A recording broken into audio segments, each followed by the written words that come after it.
A federal judge has ordered President Trump fully fund SNAP benefits for November by tomorrow.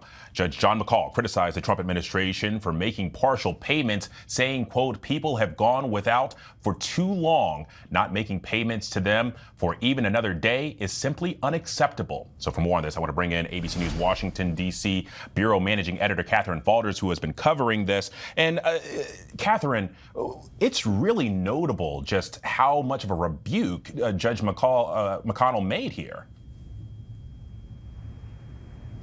Yeah, it really is. It was quite striking. Of course, he probably went, Alex, as far as I've seen any federal judge go, at least in the past few months, over a direct rebuke to the president himself, saying that he believed that Trump expressed this intent to defy a court order. Now, remember, of course, this all comes because McConnell, the judge, had ordered the Trump administration to make these payments. They said they could partially fund these payments.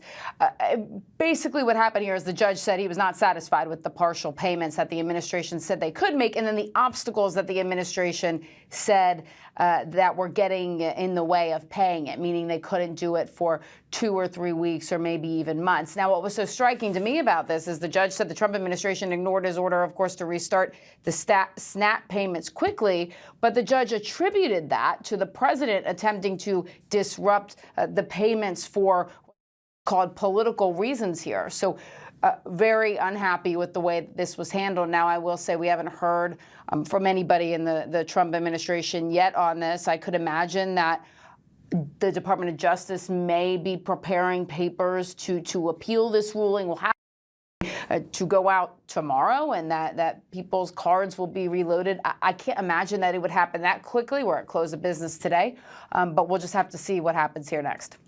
Well, and one of the things that we've heard from, a lot of these food pantries where that service SNAP beneficiaries is, even if the faucet's cut back on, there's likely going to be some confusion and some time there. But Catherine, listen, this judge was one of the ones that blocked that another Trump 2.0 executive action earlier this year.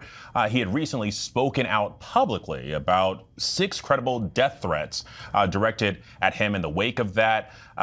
Listen, this is pretty rare, seeing a judge speak publicly like this. What more do we know? And is it a surprise that he made this ruling? Look, I think that on the one hand, right, he has spoken publicly about those death threats, and in the past, obviously, you talk about that other ruling. He's ruled against the Trump administration before. I would think that the judge is separating that and those comments from how he was thinking in ruling as it relates to what was before him in the court the past week or so. Now, of course, I'm sure that's on the front of his mind. I think that the Trump administration, whenever they make a comment about the judge, or who knows, Trump hasn't said anything about the judge yet, but you know how he feels about judges who rule against him. And I'm sure he's aware potentially of the comments that this judge has made. So that could come up in that way. But I'm not totally surprised by the ruling, not so much because of the comments that the judge has made in the past about these death threats, but because of what the president has said publicly on his social media account earlier this week about basically saying that SNAP payments wouldn't go out until the Democrats reopen the government, something that the White House press secretary tried to walk back, but Trump himself has not really clarified.